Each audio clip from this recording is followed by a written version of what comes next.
মায়াপুরে এসে কেউ গরুর বাথানে যাবে না, এটা কেমন কথা?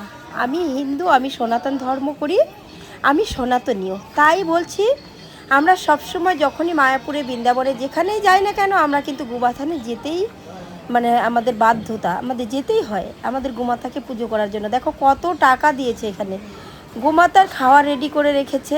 কেউ 10 টাকা দিয়ে চাইলেও খাওয়ার কিনে খাওয়াতে পারে, আর কিংবা 10 টাকা এখানে সাহায্যের হাত বাড়িয়ে দিতে পারে, 10 টাকা 20 টাকা যেরকম যে পারে।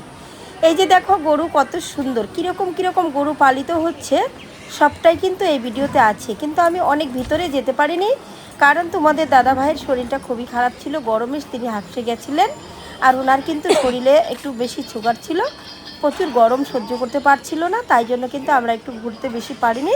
তোমাদের দাদা ভাই কিন্তু গরুর একদম কাছে গিয়েই দাঁড়িয়ে দাঁড়িয়ে দেখতো, তা আমি ভিডিও শ্যুট করছি, আমি সেভাবে আমাকে দেখাতে পারবো না। তো এই যে দেখো গরুগুলো কি সুন্দর এখন স্নান করাচ্ছে। ওই যে দেখো ভিতরে প্রচুর গরম, প্রচুর।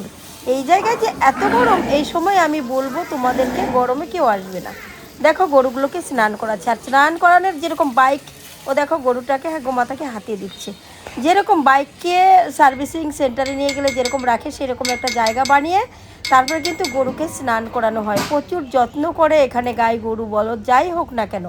তো এই যে সুন্দর একটা মানে গরুর বাথান যে আছে, এদিকে ভিতরে গেলে প্রচণ্ড বড় বড় গরু। তো কেমন লাগলো ভিডিওটা?